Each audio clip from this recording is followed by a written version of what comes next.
Welcome to Neural Nexus Podcast, where we explore the hottest topics shaping the world. Let's dive in. All right. You know that feeling when you get a text and you're all excited, but then you see it's just another one of those spam messages. Oh, totally. Like It's- promising you a free cruise or something. Yeah, exactly. Those are annoying. But the scam we're diving into today, well, this one's way sneakier, and honestly, it's a lot more dangerous. It's interesting because it actually targets something most of us don't think twice about, like toll roads. And Yeah. that's what makes it work so well, you know? That's so true. It's like, who expects to be scammed through a toll road text? Right. So we're talking about a whole wave of these text message scams, and they're hitting people all across the U.S. They all pretend to be from, like, official toll road agencies. And for this deep dive, we're using a recent Forbes article as our main source. It really breaks down how the scam works and everything you need to know to stay safe. Exactly. Our goal today is to give you the knowledge to spot this scam immediately, protect yourself from becoming a victim, and know what steps to take if you've unfortunately already been targeted. Okay, so let's break this down step by step. First of all, how does this scam even work? Well, the scam itself is actually pretty simple. You get a text message, right? And it claims that you have unpaid tolls. They even go as far as to include a fake dollar amount to make it seem even more real. And of course, there's a link to pay what you supposedly owe. So it plays on that feeling of like, oh, no, did I forget to pay a toll? I'm going to get in trouble. Exactly. It creates a sense of urgency, worry, and that makes people more likely to act without thinking, which unfortunately is exactly what the scammers want. And it's not just any old scam, right? Like, the FBI has even issued warnings about this specific scam. They've identified some really telltale signs that people should look out for. Yeah, one of the things they've pointed out is that these messages often use almost the exact same language, claiming you owe money for those unpaid tolls, regardless of what state you happen to be in. Which makes sense, I guess. Yeah. If they're using some kind of template to blast these texts out. Yeah, and that's one of the reasons it can be hard to spot. It can often look super official. And because toll roads are something a lot of us use without really thinking about it too much, we might not immediately realize that something is, off. And here's the scary part. hmm This isn't just some small-time operation. Yeah. The Forbes article mentioned reports of this scam appearing all over the place. Massachusetts, California, the Carolinas, Illinois, Colorado, Florida. I mean, seriously, the list goes on and on. Yeah, it's crazy. And the FBI has been warning that it's spreading quickly, moving from state to state. I think there was even a news report just this week from Great Falls, Montana, about this scam hitting their area. So it's not just a problem in one region, it's a nationwide threat, which is why it's so important that we're talking about it today. 100%. So we've established how widespread it is. Yeah. But let's get to the real danger here. What happens if you actually click that link in the text message? That's where things get really bad. I mean, clicking that link is like opening a Pandora's box of cyber threats. Oh no, I have a bad feeling about this. You're right to be worried. You could end up with malware on your phone, your personal information stolen, or even worse, money taken directly from your accounts. It's not just a minor annoyance, it's a serious security risk. Exactly. It can be devastating. And, FTC has actually issued warnings specifically about this scam. They're saying the attackers aren't only after your money, they also try to steal personal info, like, for example, your driver's license number. So it's a double whammy. They could clean out your bank account, and use your identity to commit even more fraud. You got it. It's a lot of damage they can do. Okay, this is seriously unsettling. So who's behind all of this? Do we have any clues? Well, the Forbes article suggests it's most likely the work of Chinese cybercriminal groups. And they're not using, amateur tactics. They're using these things called phishing kits. Phishing kits. Yeah, these kits are basically pre-packaged scam tools. They're designed to impersonate legitimate organizations. And in this case, it would be toll operators. And these kits can work across different states, which makes the scam even harder to detect because it might look like it's coming from a real local source. Wow, so it's not just some random person sending out text. This is organized cybercrime. Yep. And, it's not just limited to toll roads either. Remember how we talked about those similar scams targeting shipping companies? yeah. And tax agencies. And even immigration services? Mhm. All of those were powered by these same phishing kits. It's like the scammers are always adapting, tweaking their methods, and finding new targets. So even if you're aware of the toll road scam, you could still be vulnerable to their other tricks. Right. Okay, so what should we do if we get one of these suspicious texts? I think we all know the first rule. Don't click the link, right? Exactly. Do not Click that link. Under any circumstances, the FBI's advice is crystal clear. If you get a text like this, do not engage with it at all. Check your account on the legitimate toll service's website, or even better, call their customer service number to see if you actually owe anything. Right. Go straight to the source. Cut out the middleman, which in this case is the scammer. Precisely. And what about the text itself? Don't just leave it sitting there in your inbox. Delete it, like immediately. Immediately. You don't want to risk accidentally clicking that link later, or even, someone else in your house might see it and fall for it. Good point. But is just deleting the text enough? Is there anything else we can do to like help stop these scammers? Absolutely. You can go one step further and report the scam to the FBI's Internet Crime Complaint Center. It's called IC3. If you have it, include the originating phone number and any website address that was mentioned in the text. That info can be super helpful to their investigations. Okay, that makes sense. But let's say, someone already clicked the link, maybe even put in some personal info. What should they do? Okay. Well, if you think you've fallen victim, you need to act fast. Take immediate steps to secure your personal information and your financial accounts. So, like, what does that actually look like? It might involve contacting your bank or your credit card company to dispute any charges, freezing your credit reports to prevent any further fraud, and definitely be super cautious about any new applications for credit or loans. It sounds like damage control is key at that point. Yeah, absolutely. It's important to remember that this toll road scam is just one example of a much bigger problem, Text message scams in general are exploding right now. Yeah, it feels like I see new ones popping up all the time. Fake package delivery notifications, bogus bank alerts. I mean, it's hard to even keep track. I know, right? And it's only getting worse. Unfortunately, criminals are now using AI to make some of these scams even more sophisticated, harder to spot. AI. So the same tech that's supposed to, make our lives easier is being used against us. Unfortunately, yeah. It's a double-edged sword, I guess. But there is some good news. The toll road scam we're discussing today is, thankfully, still relatively easy to spot if you know what to look for. Okay, that is a bit of a relief. So what are those big red flags that we should all be on high alert for? Well, first and foremost, remember that legitimate toll authorities, they will never, ever demand immediate payment through a text message link. Never. So if you get a message like that, it is 100% a scam. That's a really good point. I mean, they usually have their own websites or apps, right? Yeah, exactly. That's Yeah. where you can manage your account. Now, other things to watch out for, misspellings, bad grammar, and generic greetings, like, dear customer. Those are hallmarks of a scam. I feel like I see a lot of those. You probably have. They're everywhere. And the Oklahoma Turnpike Authority, they actually gave some really good advice. They said, pay close attention to the wording of the text, look for any incorrect names or URLs, and report any suspicious messages as spam right away. That's great advice. Mhm. So to sum it all up, it really boils down to being vigilant, being skeptical, and not trusting everything you see in a text message, especially if it has anything to do with money or your personal info. That's it. And don't be afraid to be a little paranoid, Yeah. It's better to be safe than sorry. Totally agree. All right, so we've covered how this scam works, who's behind it, and the dangers it poses. But I think it's important to take a step back for a moment and look at the bigger picture. Okay, yeah. This Toll Road scam, it's just one piece of a much larger puzzle. You're right. It's part of a much bigger trend. We're living in an increasingly digital world, which on the one hand is amazing, but on the other hand, it opens up all sorts of new avenues for cybercrime. Unfortunately, yeah. And as technology keeps evolving, so will the methods these criminals are using. So it's like a constant cat and mouse game between the good guys and the bad guys. You could say that. And that's why it's so crucial to stay informed, be aware of all the latest scams, and be proactive about your cybersecurity. It's not like you can just set it and forget it. You need to be constantly learning and adapting to new threats as they emerge. Right. So we can't just rely on antivirus software and hope for the best. Not anymore, unfortunately. We need to take personal responsibility for our online security. But the good news is that even small steps can make a really big difference. Okay, so it's not about becoming cybersecurity experts overnight.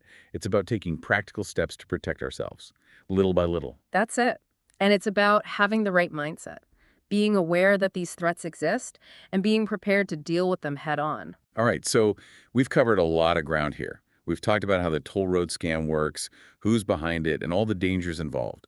But before we go any further, I think we need to shift gears for a second and talk about, the human cost of these scams. Oh, absolutely. That's such an important point. Yeah, because it's easy to get caught up in the technical details, and we forget that there are real people who are being affected by this. Yeah, it's not just numbers on a screen. Exactly. So let's dive into that side of things in the next part of our deep dive. It's easy to get caught up in all the technical stuff when we're talking about scams, but it's important to remember that real people are affected by this. Reading that Forbes article really drove that home for me. They had this story about a woman in Florida who lost thousands of dollars. A scammer convinced her that her phone had been hacked. That was a tough one. It just shows how these scammers prey on people's fears, even without using any super high-tech methods. The article said she got a call from someone pretending to be from her bank, saying there was all this suspicious activity on her account. And you know what made it seem even more real? What's that? They knew her name. The scammer told her she needed to withdraw thousands of dollars in cash and deposit into a cryptocurrency account to, protect her money. It's just so manipulative. They exploit that natural instinct we all have to protect ourselves, our money, especially when it comes to something as important as our finances. It's scary because it shows that anyone can be a victim, really. Doesn't matter how old you are, how tech-savvy you are, or how much money you have. Anyone can be tricked, especially if they're caught off guard. That's why it's so important that we talk about these scams, share info, and, just help each other stay vigilant. Makes you wonder, though, what other services we use every day could be targeted using similar tactics. Oh gosh, I'm already thinking about it, and it's a little unsettling.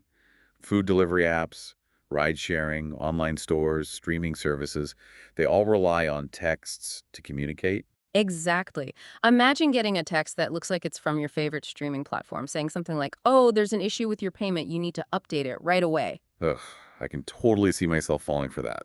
Clicking on that link could lead you down the same path as that woman in Florida, with all the risks to your personal information and finances. So it's not just about being careful with messages that are super suspicious. We need to be cautious with any communication we didn't ask for, especially when it comes to our personal or financial details. Exactly. It's all about being proactive. And here's another thing to keep in mind. Legitimate companies, they almost never ask you to give them sensitive information through a text message. If you have even a little bit of doubt, go straight to the company's website or call their customer service line. Don't just trust that link in the text. Okay, that's a great tip. I think we often assume that if a text looks like it's from a company we know, it's got to be safe. Mm. But that's obviously not true. Nope.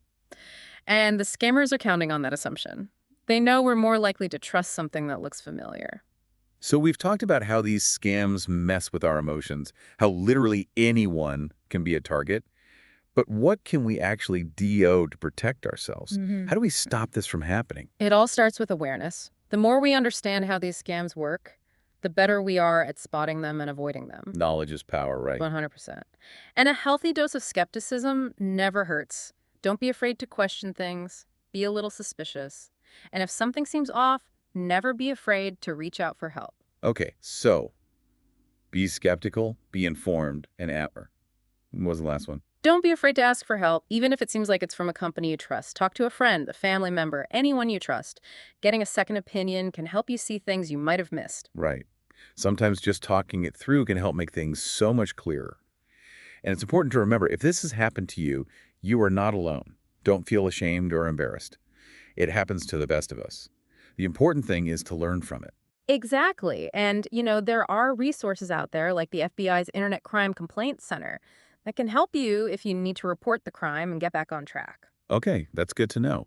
So, thinking about the bigger picture, what can we as individuals do to push back against these scammers? Is it enough to just be careful ourselves, or is there more? Well, protecting ourselves is obviously important, but we can do even more by protecting others. Spreading awareness is huge. Talk to your friends and family, especially people who might be more vulnerable to these kinds of scams. Like older relatives who might not be as comfortable with all this online stuff. Exactly. Sharing what we've learned, those red flags to watch out for, the tips from the FBI and the Oklahoma Turnpike Authority. It could help someone avoid becoming a victim. It's like a digital neighborhood watch program. We're looking out for each other, sharing information to keep our online community safe. I love that analogy. And don't forget about reporting. Every time you report a scam, you're giving valuable information to law enforcement. So, reporting isn't just about helping ourselves. It's about contributing to a bigger effort to fight cybercrime in general. Yes, exactly. Now, I know we've talked a lot about the dangers and the precautions, but I don't want people to feel like they're powerless, you know? I agree. It can be really discouraging when you hear about all these scams happening, but we're not helpless. We can do something about it. Exactly. We don't have to live in fear. By staying informed, being cautious, taking simple precautions, we can significantly reduce our risk of becoming victims. It's like anything else, really. Just a little bit of effort and awareness can go a long way. Absolutely. Knowledge is power. The more we understand about these scams, the better we are at protecting ourselves. So to wrap up this part of the discussion, what's the one thing you want our listeners to take away? I'd say, if something sounds too good to be true, it probably is. If you have any doubts about a message, an email, a phone call, anything, trust your gut and be careful. Well said. And hey, remember, we're here to help you navigate all of this. Stay tuned for the last part of our deep dive, where we'll talk about even more things you can do to stay safe online. Okay, so we talked about how dangerous these text scams can be, the tricky ways those scammers try to fool us, and how important it is to be aware and, a little skeptical. But let's get practical. What can our listeners actually do to keep themselves safe? You know, there are a lot of simple things you can do that really make a difference. You don't have to be a tech wizard or anything. Perfect. That's exactly what we need. So where should people start? What's the first thing they should do? Enable two-factor authentication. It's also called 2FA. Make sure it's turned on for all your accounts, especially things like banking and email. Okay, two-factor authentication. I've heard of that, but I'm not sure I totally get it. Can you explain it, like, really simply? Sure, it basically adds another layer of security, like an extra lock on your door. So when you try to log in to your account, you have to enter your password AND, a special code. Where's that code come from? Usually it gets sent to your phone or maybe your email. So even if someone somehow got your password, they still couldn't get into your account without that code. Ah, I see. So it's like they need TWO keys to unlock the door. Exactly. And the good news is that most banks, email providers, even social media sites, they all offer this now. So just make sure you have it switched on. Sounds like a no-brainer. Yeah. Super easy to set up, and it gives you way more protection. What else can people do to stay safe online? Be really careful about the information you share, especially on social media. Like, try not to post things like your home address, phone number, birthday, those kinds of details. Yeah, I think a lot of people don't even think about how much info they're putting out there for everyone to see. It's true. And it's easy for scammers to use that info to, create even more convincing phishing attacks or steal your identity. So be aware of your digital footprint, like what's out there about you. Adjust your privacy settings so you're only sharing stuff with people you want to see it. Okay, so it's not just about avoiding shady links and messages. It's also about being smart about what information we're sharing publicly. Exactly. It's all about making it harder for those scammers to get their hands on your info. Think of it like locking up your house, making it as difficult as possible for anyone to break in. That makes sense. So we've got two-factor authentication and being mindful of what we share online. What else should we be doing? Be careful about public Wi-Fi. A lot of times these networks aren't very secure, which means someone could be watching what you're doing online. You mean like the Wi-Fi at a coffee shop? Yeah, exactly. If you have to use it, make sure you're using a VPN. A VPN. I've heard of those, but Yeah. VPN stands for Virtual Private Network, and it basically creates like a secret tunnel for your internet traffic. It encrypts everything, so it's much harder for someone to spy on what you're doing. so it's like an extra layer of security when you're on a network you don't control. Exactly. And there are some good ones out there, free and paid, so it's worth looking into, especially if you're on public Wi-Fi a lot. Okay, good to know. VPNs are on the list. Oh, and what about those software updates? The ones that always seem to be popping up. Don't ignore those. Seriously. Keep your software up to date. Those updates usually have security patches. They fix things that hackers might try to exploit. So those updates aren't just about new features. They're about keeping my devices safe too. Right. They're actually one of the easiest, most effective things you can do. Just set everything to update automatically. And if you see a notification, don't put it off. Great tip. All right, let's talk about passwords. Any advice on creating strong ones that we can actually remember? Ugh, passwords. Everyone struggles with that. But you want something strong, hard to crack, but you also have to be able to remember it. So first off, avoid common words or phrases, and don't use the same password for multiple accounts. I think we're all guilty of that sometimes. Yeah, it's tempting, but it's not safe. If one of your accounts gets hacked, then everything else with that same password is at risk too. That's really scary. So what's the best way to make strong, unique passwords for everything? Look into a password manager.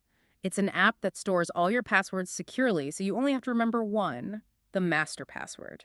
There are tons of good ones, lots of them free. So no more trying to remember a million different complicated passwords. Exactly. Way less stress, way more secure. Okay, password manager going on the list. Any other password tips? Yeah. Make sure they're at least 12 characters long. Use a mix of upper and lowercase letters, numbers, and symbols. And don't use anything obvious like your name, birthday, pet's name, stuff that's easy to guess. Got it. Those are really helpful tips. So we've covered two-factor authentication, being mindful of what we post, VPNs for public Wi-Fi, keeping our software updated, strong passwords, and using a password manager. Anything else we need in our security toolkit? Ooh, yeah, be super careful clicking on links or downloading attachments from people you don't know. Phishing attacks often try to trick you that way. So if you don't recognize the sender or something just seems off, don't click. Better safe than sorry. So if a link or attachment seems even a little bit fishy, just avoid it completely. Yep. And if you're not sure about a link, hover your mouse over it. You can usually see the full URL. That can tell you if it's going to the real website or a fake one. Ooh, that's a good tip. Those scammers are getting really good at making those fake websites look legit, though. They're getting sneakier all the time. That's why it's so important to learn about their tricks and be on guard.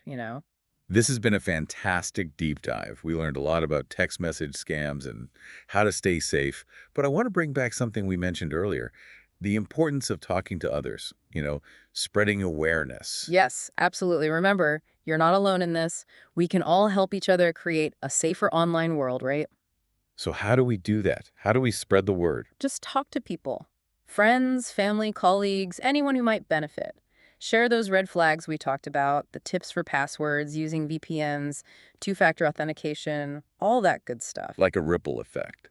The more we talk about this stuff, the more people will know, and the harder it will be for those scammers. Exactly. And don't forget, you're setting an example by taking these steps yourself. You're protecting yourself, but you're also showing others how to do it too. It's like we're building a culture of security awareness. We all look out for each other and share what we know. Couldn't have said it better myself. Well, we've covered just about everything there is to know about tech scams and online safety, right? Any last words of wisdom? Stay informed, stay alert, and stay empowered. Knowledge is power, remember. By taking these simple steps and working together, we can make the online world safer for everyone. Amazing. Thank you so much. We hope this deep dive has been helpful. And hey, if you ever have any questions about online security, don't be afraid to ask for help. We're all in this together. Until next time, stay curious, stay safe, and don't let those scammers win.